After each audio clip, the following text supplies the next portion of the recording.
الويب سايت. معانا احنا تليفون مصطفى من القاهرة. الو. الو، مساء الخير. مساء النور. انا عايز احييكم على روتانا كافيه، البرنامج الشبابي الجميل بجد. حبيبي ربنا عايز يخليك. اشكر المذيعين، انتوا جامدين جدا. عايز ربنا يخليك. اشكر اكرم، وعايز اشكر صبري. انا مصطفى فتحي، انا واحد من فريق راديو حريتنا. بجد انا سعيد ان انتوا اهتميتوا بينا اعلاميا، وان انتوا بتعملوا فوكس على اي تجربه ناجحه واي حلم شبابي ناجح، لان انا بعتبر راديو حريتنا هو حلم المجموعه من الشباب المصري، عايز يوصل لكل الشباب العربي ويدي الفرصه لكل الشباب العربي ان هم يشاركوا برايهم ويعبروا عن نفسهم اكثر. احنا بنشكرك حبيبي على هذا الاتصال من ليك. الجروب، ونتشكر لك. وطبعا لازم تعرف انه روتانا كافيه هي لكم انتم الشباب، يعني زي ما انت مسوي ويب سايت حريتنا الاذاعه هو للشباب، برضه روتانا كافيه للشباب. اي نشاط يا جماعه الخير تعالوا نعرضه، ما فيها اي مشكله. وده هايل، وده بيعمل تكامل مش تنافس بين وسائل الاعلام المختلفه وبعضها. اكيد بجد اكيد بحييكم طبعا على البرنامج الجميل ده النهارده. اكيد استاذي، اكيد نتشكر اتصالك. شكرا ليك. شكرا حبيبي، شكرا. طيب بعد ما عرفنا احنا ايش توجه ال الاذاعه، وعرفنا ايش هو التارجت اودينس حقكم، انه هو من 18 الى 30. طب بسالك سؤال، جاوبني بصراحه، ايش هي المواقف المضحكه اللي حصلت لكم وانت اونلاين؟ يعني اون اير عندنا احنا. انا اقول لك على موقف حصل لي. يعني احنا كنا قبل كده في برنامج بنذيعه، ومره واحده النور قطع. يعني كان معانا ضيف ساعتها ووقف البث. وقف البث طبعا، ويعني لغايه ما حاولنا نرجع النور باسرع طريقه، لغايه ما رجع بعدها حوالي بثلث ساعه بس يعني كان موقف محرج يعني. ايوه، والضيوف طبعا. الضيوف بقى حاولنا يعني نهديهم بقى ونقول لهم خلاص احنا اسفين، نعتذر لهم باي طريقه يعني. وعدت. عايز اسال مصطفى، مين اللي كان البوزيشن بتاعه ايه، او كان بيشتغل ايه اصلا معاكم في مصطفى رئيس تحرير الاذاعه. رئيس تحرير الاذاعه. طب كويس. انا كنت عايز اقول لك على حاجه كمان حصلت مره في الهوا ما بيخلاش، انت عارف. ايوه طبعا هتقول لي. يعني كانت نشره اخبار، انا مذيع نشره، فانت عارف النشره قد ايه بتبقى جد، الواحد بيبقى جد جدا وهادي ورزين وبيذيع نشره، وفجاه ضلفه الدولاب وقعت. ضلفه وقعت، فتسمع بوم، عارف، وانت هوا هتعمل ايه بقى يعني، عارف. احنا اتدربنا ان يبقى عندنا ثبات انفعالي. يعني لو العماره بتتهد عليك، انت خلاص هوا. انت هوا. فاللي هو حتى الضلفه فعلا وقعت بوم، انا قمت عامل كده ومكمل وكملت. كويس اصلا ان انت اذاعه مش لايف، يعني شكلكم مش بيبان الرياكشن بتاعكم بس الصوت. احسن حاجه في الاذاعه ان احنا الاستوديو عندنا صعب، ما حدش شايفك، ما حدش شايف حد. يعني اهم حاجه في الصوت. لا بالعكس، برضو التحكم في الصوت مع الانفعال بيبقى صعب. ايوه هو لا طبعا هو صح. احنا معانا اتصال من ليبيا، شوف وصلتوا لليبيا. علي. الو علي، كيف حالك؟ الو علي. الو. شكله علي ما هو سامعنا. الو علي. انقطع الاتصال، ارجع كلمنا ثاني. لسه ما وصلش ليبيا كويس. الو. الو. سامعكم. الو، السلام عليكم. وعليكم السلام. هو رجع الاتصال. الو. شكله في مشكله في الاتصالات اليوم يا علي. شكله في مشكله في الاتصال، زي ما انت قلت، الهواء ما بيخليش. اصعب شيء. عايز اسالكم ايه ابرز الحاجات اللي انت عملتوها وحققتوا نجاح فيها؟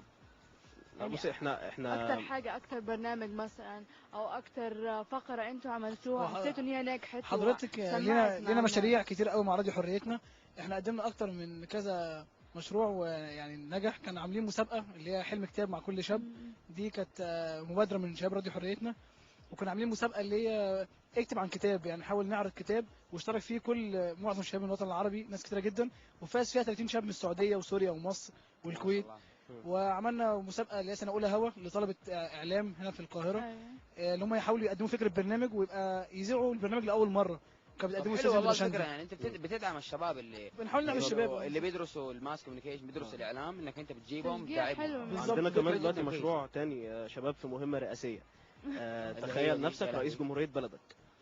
ده معمول على مستوى الوطن العربي. احنا بنهدف منه ان احنا نقدم حلول للمشاكل، يعني المشاكل اللي بتواجهنا في بلادنا العربيه، زي وزاره في العماره يعني. بالظبط، زي الوزاره في العماره. بس ده انتهى. يعني الفكره ان احنا بنقدم هنا في حريتنا ان احنا عاملين الموضوع على مستوى الوطن العربي كله. يعني احنا هننتخب 22 رئيس ل 22 دوله عربيه، كل واحد. الفكره ان احنا نقدم بقى حلول جديه، يعني شروط الاشتراك في المسابقه ان انت تكون بتقدم فعلا حلول جديه لكم من المشاكل يعني الموجوده عندك في بلدك. تخيل نفسك رئيس وهتعمل ايه لبلدك؟ ايه اللي انت طب تمام يعني هذا شيء كويس طبعا من كل الدول الشباب انه يتكلم ويشوف المشاكل ممكن سبحان الله يطلع كتير، والناس اللي اتقدمت كمان كانت كتير قوي ومن كل الدول. طب ايش ابرز الناس اللي انتم استضفتوهم وشايفينهم انه هذه شيء قوي بالنسبه لك انك انت استضفتهم على حريتنا؟ يعني احنا استضفنا بالنسبه للسياسه اللي هو الدكتور ايمن نور، دكتور ايمن نور. احنا اول ناس نستضيف ايمن نور بعد ما خرج من السجن، كان اول ميديا يظهر كان حريتنا يعني. وفي بالنسبه للفن بنستضيف نجوم كتير جدا، يعني عندنا استضفنا المطربه جنات المغربيه، واستضفنا الملحن نصير شمه، واستضفنا برضه نصير شمه. نصير شمه جنة. يعني ما شاء الله في شخصيات كم نجوم كتير، ده هو بيذكر لك امثله. لا احنا امثله بس دي امثلتك القويه يعني. لا مش القويه يعني، في اقوى طبعا يعني، في نجوم كبار طبعا يعني افتكر في تامر حسني، في غير، لا في نجوم كتير قوي يعني. احنا جبنا نجوم وفي كل المجالات، سياسه وادباء وممثلين يعني ان شاء الله الاسبوع الجاي هيكون معانا خالد الصخر الصاوي بالنسبه لفيلم الفرح، هيكون معانا في برنامج اللي هو في تليفون جانا. ايوه الو علي. الو السلام عليكم. وعليكم السلام يا علي، كيف حالك؟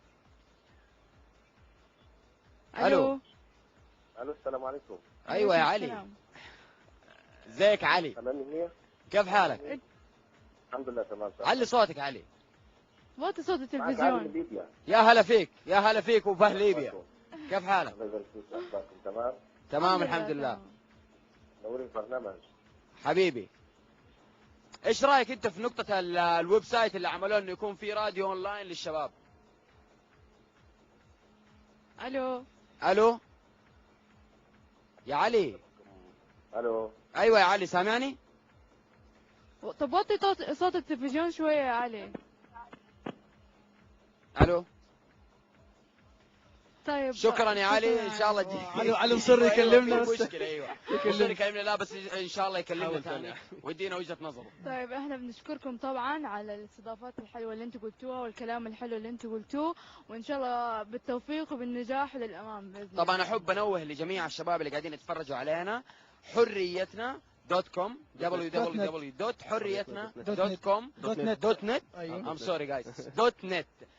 تابعوا الشباب، اديهم الريكومنديشن حقكم واتكلموا في الموضوع، واحنا بنتشكركم جدا وعلى الفكره دي وعلى القائمين على هذا الويب سايت. ربنا يخليك. الله يخليك، شكرا حبيبي. طبعا عندنا اغنيه تامر عاشور كلموها عني.